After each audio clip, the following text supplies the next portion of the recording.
de l'injure dans le Coran et dans la tradition postérieure. Aujourd'hui, l'injure à la religion, à Allah ou au prophète, autrement dit ce que l'on appelle aussi le blasphème, sont sanctionnés pénalement dans nombre de pays musulmans et même parfois criminalisés, comme en Iran et au Pakistan, ou encore en Arabie saoudite.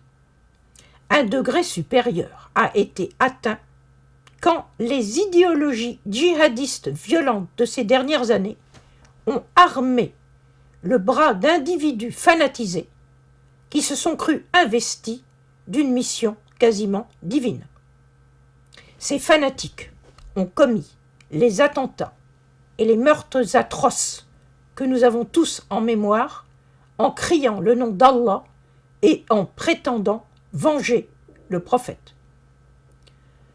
Nombre de croyants ont pu se trouver ébranlés par ces revendications qui se bardent souvent de références aux textes fondateurs de leur religion. Il est indéniable que des idéologies mortifères traversent l'islam contemporain en crise. Des idéologies de même nature avaient traversé auparavant d'autres religions, aussi bien que plus récemment de grandes idéologies non religieuses. Mais on peut dire d'emblée qu'aucune religion n'aurait pu se perpétuer dans le temps en s'aimant la mort autour d'elle. Alors, pour briser les illusions de légitimation des acteurs criminels d'aujourd'hui, pour se dresser contre ceux, acteurs étatiques ou idéologues religieux, qui manipulent les références du passé, la démarche historique peut nous donner le moyen de penser le présent en responsabilité. Revenons donc au Coran pour voir ce qu'il nous dit. Le passage de la sourate 6 au verset 107-108 est particulièrement intéressant. C'est le seul passage du Coran où apparaît le verbe sabba, insulter.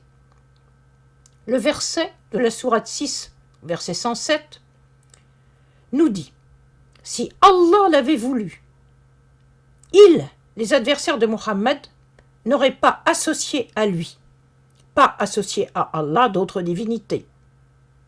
Toi, Mohammed, nous ne t'avons pas institué leur gardien. Tu n'es pas leur garant. Walau sha'Allah, ma ashraku, wa ma ja'alnaka alayhim hafizan, wa ma anta alayhim biwakil.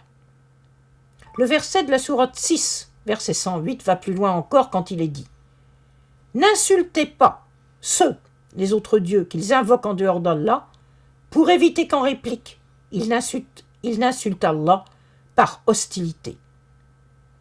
À votre égard donc, par rapport à ce qu'il leur est transmis et à quoi adhèrent Mohammed et ceux qui se sont ralliés à sa parole. Wala tasubbu alladhina yad'un min dunillah fa yasubbu Allah udwan. Autrement dit, Allah n'a pas besoin d'être défendu. Il est assez puissant pour se défendre tout seul. Aucun humain, pas même son messager ou ses partisans, n'ont à jouer un tel rôle. Le Coran ne comporte évidemment aucun passage où il serait demandé de défendre Mohammed, messager d'Allah, et encore moins de le venger. Là encore, c'est Allah qui s'en charge. En aucun cas, un humain ne serait investi d'une telle mission. Dans le seul passage du Coran où le prophète Nabi est dit offensé, c'est dans la sourate 9 au verset 61, Yu'zun Nabi, il est répondu dans le même verset que c'est Allah qui s'occupera directement du cas des offenseurs en les destinant à un tourment douloureux, Azab Alim. La réponse donnée est donc qu'ils sont promis à l'enfer. Du point de vue anthropologique, la lecture de ces deux versets nous amène à dire que le Coran reste totalement en phase avec la société de son temps. La société du 7e siècle n'autorisait de riposte qu'à la suite d'une atteinte physique, dans le cadre du qisas, la compensation à équivalence du dommage causé. C'est ce qui est dit dans la sourate 2 au verset 178 et la sourate 5 au verset 45. C'est seulement après, dans la tradition musulmane postérieure, qu'apparaît ce que l'on pourrait assimiler à la représentation d'un blasphème. Il concerne évidemment la personne divine. Une sanction de mort à ce titre est appliquée au soufi al-Hallaj en 909. Mais en fait, cette sanction est appliquée pour des raisons complexes et dans un contexte de rapport de force entre diverses factions qui sont en lutte. Le califat abbasside est alors en perte de vitesse. Il va bientôt être mis sous tutelle militaire, sous le régime des grands émirs, en 945. L'interdiction d'insulter le prophète, mais aussi l'interdiction d'insulter la catégorie de ceux qui sont reconnus comme ses compagnons, as-sahaba. Cette interdiction apparaît là encore seulement dans les compilations du hadith à partir du milieu du 9e siècle. C'est à ce moment que se structure le sunnisme, la voie du prophète, sunnat nabi. Cette idéologie nouvelle, à vocation intégrative, valorise puis sacralise de plus en plus la figure de Mohammed. Elle en vient à se représenter une période initiale idéale qui aurait été celle de la Ummah de Mohammed, entièrement dirigée par lui. Cette idéologie nouvelle aboutit du même coup à transfigurer le passé réel et les querelles de pouvoir des premières générations, ce qu'on appelle les fitnas. Cette idéologie nouvelle aboutit tout autant à effacer les conflits de la période médinoise entre Mohammed et ses partisans face aux clans locaux qui ne laissent pas entamer leur pouvoir et avec lesquels Mohammed doit composer politiquement. Ce n'est pas avant le 9e siècle que la Sunna proclame qu'il est interdit d'insulter les compagnons de Mohammed, al-Nahi an sab as-Sahaba.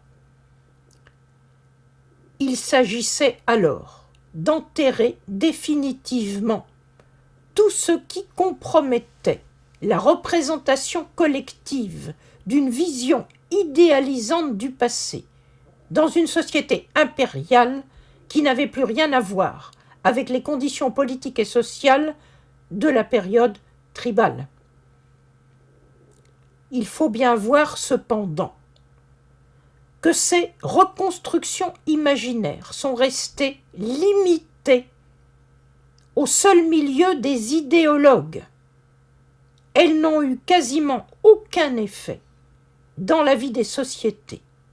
Elles n'ont que très rarement donné lieu à des incriminations par les pouvoirs en place.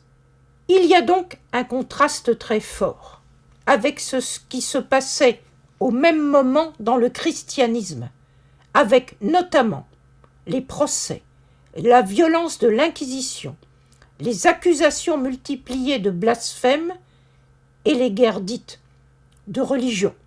Ce n'est que très récemment, c'est-à-dire dans le monde actuel, que plusieurs États musulmans ont légiféré sur le sujet, se piquant d'une religiosité exacerbée, comme en réaction différée à la domination des anciens colonisateurs. C'est plus récemment encore que de prétendus vengeurs du prophète, auto-investis, sont apparus et qu'ils ont commis les crimes que l'on sait. On vient de voir qu'ils sont en totale contradiction avec les recommandations du Coran dont ils prétendent pourtant se réclamer et se légitimer. À bientôt.